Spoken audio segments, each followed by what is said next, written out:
Hello and welcome to World Talks on TVP World with me, Ashim Kumar. Today we're joined by Professor Scott Lucas, an expert in American studies at University College Dublin, to unpack two high-stakes developments. A pivotal EU-US trade meeting between Ursula von der Leyen and Donald Trump, and Senator Marco Rubio's warning that Trump is losing patience with Russia despite handing Putin a 50-day peace deadline. As trade tensions escalate and geopolitical pressure mounts, we explore what's really at stake for Europe, the US, and the global order. Professor, welcome back to TP World. Good to have you. Thank you so much for having me here. It's a pleasure. Before we kick off, there is a soundbite that I'd like to share with you and the audience, and I'll get your take on it. We have a deal. We have a trade deal between the two largest economies in the world. And it's a big deal. It's a huge deal. It will bring stability. It will bring predictability. That's very important for our businesses on both sides of the Atlantic. It's 15% tariffs across the board, all inclusive. The investments Mr. President just described that going to go to the United States and the purchases over there. Indeed, basically the European market is open. It's 450 million people. 15% all-inclusive tariffs. That's a pretty good deal, isn't it, Professor? We need to see some further detail because what was announced was a so-called framework. Remember that a few weeks ago, the EU and the US had reached a deal for a 10% baseline tariff. That deal was on Trump's desk, but he refused to sign it. And instead, 3 days later, he threatened the 30% tariff. Now, there are some technicalities here. For example, is this 15% on top of existing WTO tariffs? Does it replace them, which would favor certain industries like the dairy industry here in Europe? But let's just say the basics are the EU would have hoped for 10%. They're going to be able to live with 15% if a couple of questions are answered. First of all, it appears that the tariff on steel remains at 50%. Now, there are certain European countries that are not going to like that at all. And indeed, it looks like that the UK, which thought it had a favorable deal with Trump, may also pay 50%.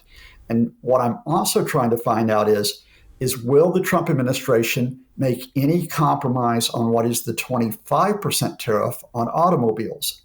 Now, the initial deal a few weeks ago, it was said, did have a compromise on it. We don't know if that is here. And of course, countries like Germany and Sweden very much want that tariffs on cars to be reduced. So it's a starting point. There's relief from the Europeans. They don't have to pay the 30% in the next few days, but they'll need details beyond the framework before we can say we're out of the woods. Understood. But for the majority of goods, they say excluding steel and cars, as I understand, it's a 15% baseline. So it doesn't sound as though it's on top of any WTO tariffs or any WTO regulations. But as you say, let's see what happens now. Based on that assumption, what does this mean for the European Union? Well, it's still going to mean that this is going to hurt, first of all, American importers. It's going to hurt American businesses. It's going to hurt American consumers. It's going to hurt American manufacturers.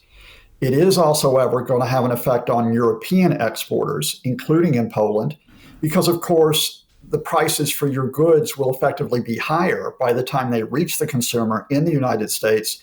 Therefore, the demand might be lower.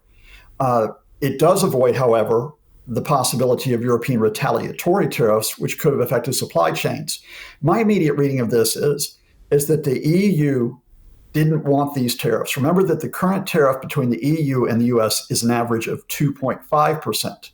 However, the EU is calculating that people are going to get hurt by this in the United States, and there will be a demand on the Trump administration to start to ease back.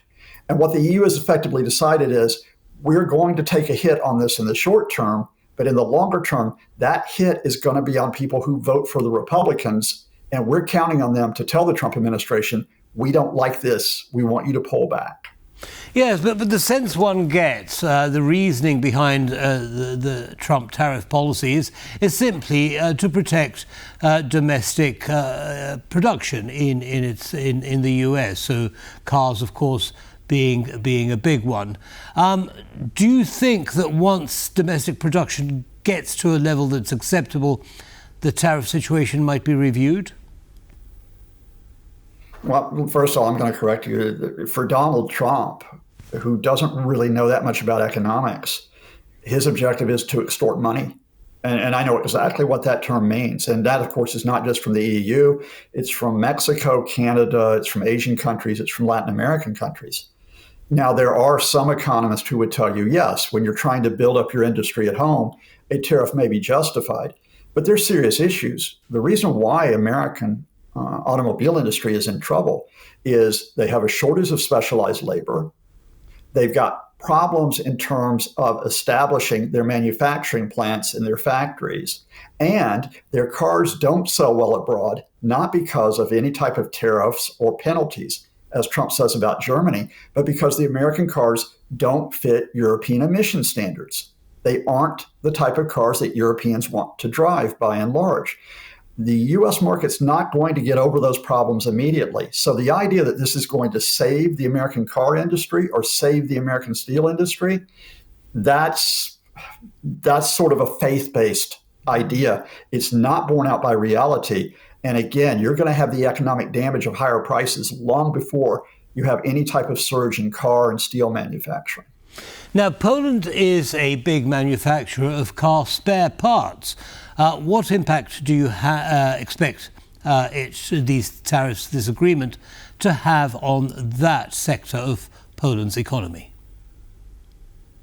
When I say cars, I should have made clear that I mean not just finished automobiles. That means car components.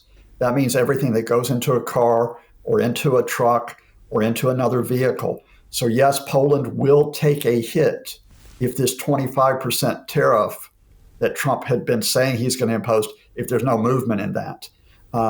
In fact, you're going to see a number of European countries that are going to take a hit. And that's why I'm going to be quite interested. Although this has been announced as a framework deal, not only do we have to see what the Americans give us in detail, we have to see if European countries are going to accept it when von der Leyen brings it back. Now, I think they probably will, but I think you're going to see some disquiet, some concern, specifically over that car tariff. So I think it'll be interesting to watch the Polish reaction as well as that in countries such as Germany. What do you expect? I mean, as you say, von der Leyen has to bring it back and present it. Now, Hungary is always the one that seems to disagree on most things. What can Hungary do, and what response should the EU have if it objects, if it vetoes this? I don't think Hungary will veto. I think Hungary's main concern right now has been energy supplies, which has been their threat on another front, just to prevent EU sanctions on Russia. And there's another aspect of the deal I should briefly mention, which is interesting. The European Union is agreeing to purchase more energy products from the United States, including lists. That means that there should be some relief for the European energy market in that you're getting more supplies in, which would help countries such as Hungary. Understood. Unfortunately, we've got a bit of a challenge with the audio, but let's keep going and see what happens. I'd like to move to Ukraine now. Marco Rubio has said, that Trump is running out of patience with Putin. There's a 50-day deadline presented to Putin. How effective do you think that's going to be? Well, it's not effective at all at this point because it still gives Vladimir Putin until September the 2nd to carry out his attacks on Ukraine without a fear of any prospect of increased U.S. sanctions. Now, as we get closer to September 2nd, if the Russian attacks continue, not just on the front line, but especially on Ukraine civilians, we'll have to see if that pressure for sanctions increases, in particular from the U.S. Congress, not just from Donald Trump himself. I think what's more important right now is not this, deadline that's being floated out there. What's been important is in recent days, the U.S. has finally started to provide military assistance to Ukraine. There has been the transfer of hundreds of millions of dollars of parts and equipment, and importantly, the first 3 Patriot air defense systems. The agreement has been made that Germany has bought them and has delivered them to Ukraine. We got that news just within the past 24 hours. So that's the important thing here is not just waiting another 35 days on this deadline, but do we have a tangible sign from U.S. officials, given how unpredictable Donald Trump is, that they are providing some assistance for Ukrainian security and thus working with European partners such as Poland. I want to come back to the sanctions, though, for a second, Professor. Now, what Trump is actually talking about is secondary sanctions on countries that buy, anything from countries that have bought from Russia, oil and so on. How effective do you think those might be, assuming, of course, that they come into play? 100% sanctions on Russia's probably 2 major markets and 2 major trading partners, India and China, would be very, very significant. Beyond the fact that China is providing some military assistance to Russia, Russia relies on keeping its economy going through that type of trading market and through financial markets that they've established with the Chinese and with the Indians. Now, the Americans can do some serious damage to that.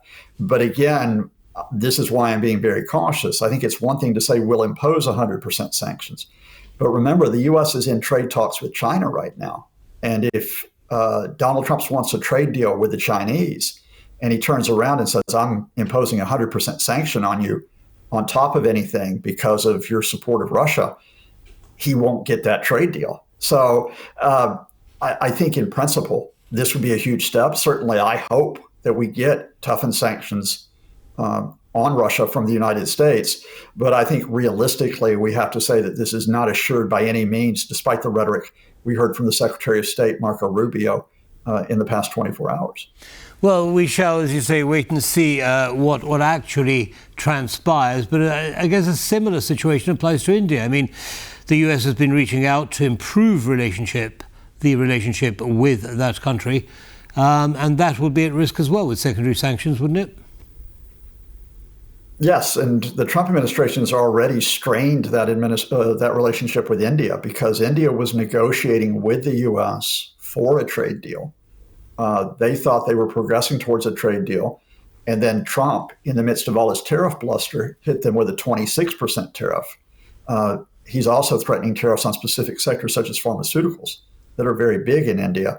So the Indians, instead of going back to the United States to hit a trade deal, they completed a trade deal this week with the UK.